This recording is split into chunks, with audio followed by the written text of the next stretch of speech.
वृंदा की धमकी से देव अंदर ही अंदर डरा हुआ था, लेकिन वो अंजलि को कुछ भी बताकर परेशान नहीं करना चाहता था। अंजलि के हाथ पर हाथ रखते हुए देव ने बस इतना कहा, मैं तुम्हें कुछ नहीं होने दूंगा। कि तभी अंजलि ने देव की तरफ गुस्से से देखा। अंजलि की आंखों से खून टपक रहा था। वो वृंदा की आवाज में बोली, तू बचाएगा इसे? तू पहले खुद को तो बचा ले। देव ने फौरन ही कार रोक दी। कार के अचानक रुकते ही अंजलि ने देव की तरफ देखा। अब उसकी आंखों से खून नहीं टपक रहा था। क्या हुआ देव? कुछ नहीं, वो मुझे लगा कि कुछ नहीं, छोड़ो, देव ने हड़बड़ाते हुए कहा और कार स्टार्ट कर दी। कुछ देर बाद देव की कार रिसोर्ट ड्रीमलैंड के गेट के पास आकर रुकी। तब देव का कजिन शिवम वहीं गेट पर था। शिवम देव के बड़े पापा का बेटा है। उम्र में वो देव से करीब 10 बरस बड़ा होगा। देव को देखते ही वो खुश हो गया और गले लगते हुए बोला, कैसा है छोटे? मैं अच्छा हूं भाई, आप कैसे हैं? देव ने पूछा। जवाब में मुस्कुराते हुए शिवम बोला, हम तो बहुत खुश हैं क्योंकि तुमने हमारी और अपने दोस्तों की बात मान ली और अपना जन्मदिन सेलिब्रेट करने के लिए तुम यहाँ पर आ गए। बहुत वक्त हो गया था तुमको देखे हुए और तुमसे एक जरूरी बात भी करनी थी। जरूरी बात? किस बारे में? बता देंगे, इतना भी कुछ जरूरी नहीं है। अभी अपने दोस्तों से तो मिलवाओ। शिवम ने बात बदलते हुए कहा। देव ने शिवम को अंजलि और निखिल से मिलवाया। इसके बाद वो सब रिसोर्ट के अंदर आ गए। तुम लोग सफर करके थक गए होंगे, अब कुछ देर आराम कर लो, फिर रात में सब मिलकर खूब पार्टी करेंगे, ठीक है? शिवम ने कहा। सबने उसकी हाँ में हाँ मिला दी। यहाँ रिसोर्ट में देव और निखिल का कमरा ग्राउंड फ्लोर पर था और अंजलि का कमरा फर्स्ट फ्लोर पर। देव चाहता था कि वो अंजलि के साथ एक ही कमरे में रहे, लेकिन शिवम के सामने वो कुछ बोल नहीं पाया। देव अपने बड़े भाई से थोड़ा झिझकता था क्योंकि शिवम थोड़ा पुराने ख्यालों का है और उसका गुस्सा भी बड़ा तेज है। एक बार गुस्सा आने पर शिवम भूल जाता है कि जो सामने है वो अपना है या पराया। रिसोर्ट में काम करने वाले बिशन काका ने देव और निखिल का सामान एक ही कमरे में रख दिया। सारा सामान रखने के बाद बिशन काका बिस्तर पर लेटे हुए निखिल को अपनी बड़ी बड़ी आंखों से देखते हैं और अपने गहरी सी आवाज के साथ बोलते हैं, साहिब, हमारे इस रिसोर्ट के पास दक्षिण दिशा में एक घना जंगल है। अंधेरा होने के बाद उस जंगल में। काका अपनी पूरी बात करते उससे पहले ही निखिल एक्साइटेड होते हुए बोला, अरे वाह, यहाँ आसपास में जंगल भी है। बड़ी सही जगह है यार ये तो। अच्छा काका, ये बताइए कि उस जंगल में कोई शेर वेर भी है क्या? निखिल के सवाल पर बिशन काका दक्षिण दिशा में खुलने वाली खिड़की के बाहर देखते हुए बोले, साहिब, वो जंगल कोई आम जंगल नहीं है। वहां शेर तो क्या, 1.25 शेर भी मिल जाएगा। लेकिन दुआ कीजिए कि ऐसा कभी ना हो, क्योंकि ऐसा हुआ तो आपकी गिनती भी उन लोगों में होगी जो जंगल में गए तो थे लेकिन आज तक लौटे नहीं। बिशन काका की बात सुनकर निखिल सहम सा गया। उसने आगे एक शब्द नहीं कहा। बिशन काका कुछ देर तक खिड़की के बाहर ही देखते रहे। देव ने अपना बैग उठाते हुए उनकी आंखें देखी। दोनों आंखों में नमी थी। आप ठीक तो है ना? बिशन काका के कंधे पर हाथ रखते हुए देव ने पूछा।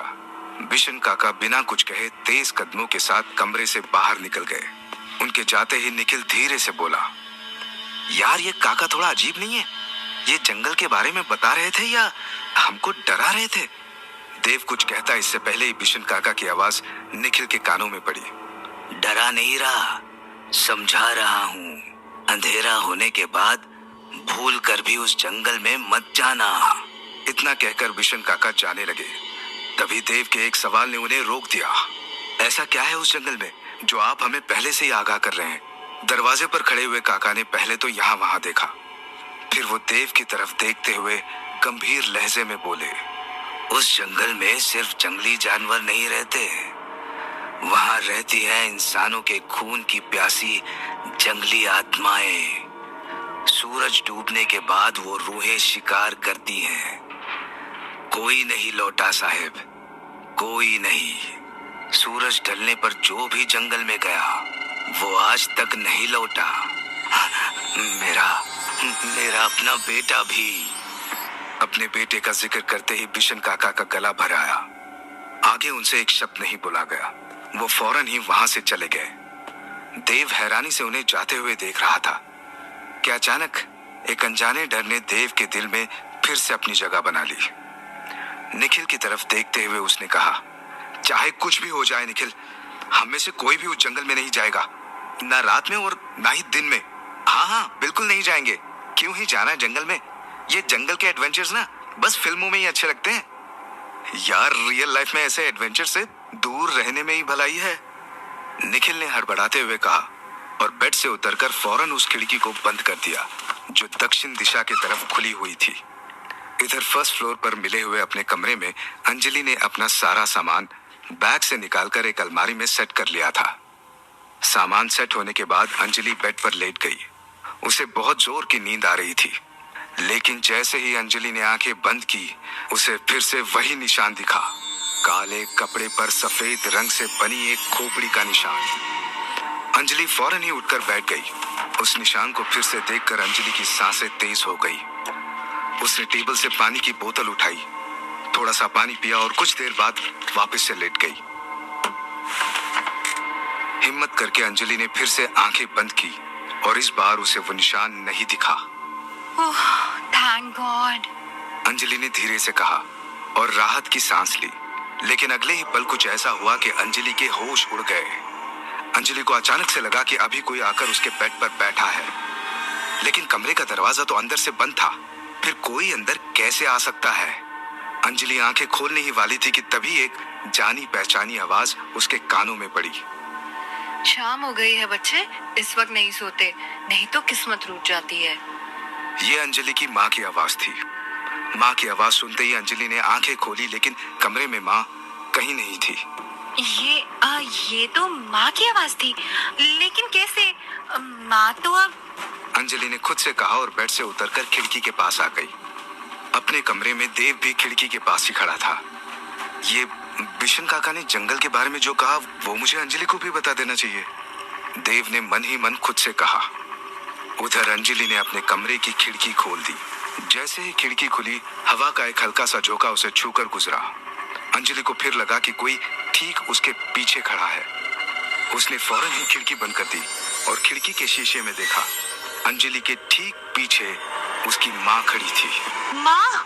अंजलि ने हैरानी से कहा और पीछे मुड़ी, लेकिन माँ वहां नहीं थी। अंजलि को लगा कि वो सपना देख रही है, लेकिन ये कोई सपना नहीं था, ये सब हकीकत में हो रहा था। अंजलि ने फिर एक बार खिड़की के शीशे में देखा। इस बार माँ उसे नहीं दिखी, लेकिन माँ की आवाज उसके कानों में फिर से पड़ी। अब और नहीं होता मुझसे, थक चुकी हूँ मैं इस जिंदगी से, इस जिंदगी के झमेलों से। सखी सही कहती थी, जब तक सामने रहोगी तो कोई कदर नहीं करेगा, जब नहीं रहोगी ना तभी अकल आएगी सबको। ये सुनते ही अंजलि जमीन पर बैठ गई। उसकी आंखों के सामने फिर से अतीत का वो दृश्य आ गया जिसे वह हमेशा के लिए भुला देना चाहती है, लेकिन चाह कर भी भूल नहीं पाती। माँ के कमरे का दरवाजा अंदर से बंद था। बहुत देर तक दरवाजा नहीं खुला तो अंजलि के पिता ने पड़ोसियों के साथ मिलकर दरवाजा तोड़ा था। माँ को ढूंढती हुई अंजलि कमरे में आई तो माँ उसे पंखे से लटकती हुई मिली। क्यों माँ? क्यों क्यों क्यों किया आपने ऐसा?